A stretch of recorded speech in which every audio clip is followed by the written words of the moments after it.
National action programme اور امن ترقی پارٹی کی پیشکش۔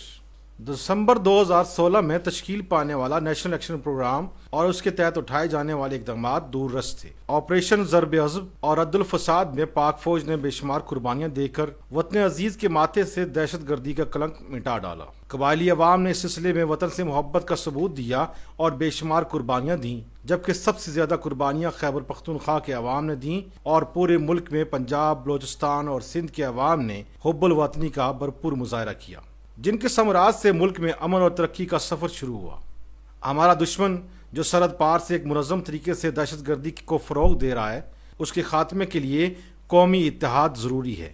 اس لیے امن ترقی پارٹی تمام سیاسی جماعتوں، ان کے رہنماؤں اور عوام سے گزارش کرتی ہے کہ وہ نیشنل ایکشن پروگرام کو کامیاب بنائیں تاکہ جرائم اور ان کے نیٹ ورک کا خاتمہ ہو سکے۔ امن ترقی پارٹی پارلیمنٹ اور پارلیمنٹ سے باہر جماعتوں کو اپنا پلیٹ فارم مہیا کرنے کے لیے تیار ہے، جہاں وہ اتحاد کا عملی مظاہرہ کر سکتے ہیں۔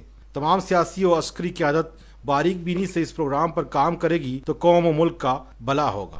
یہ ملک ہے تو سیاست بھی ہے، اس لیے متحد ہو کر ناپاک دشمن کا مقابلہ کریں، کیونکہ افراد کے ہاتھوں میں ہے اقوام کی تقدیر، ہر فرد ہے ملت کے مقدر کا ستارہ۔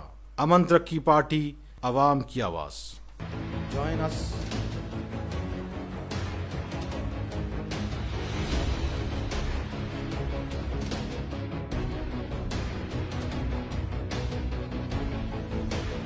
امن ترقی پارٹی۔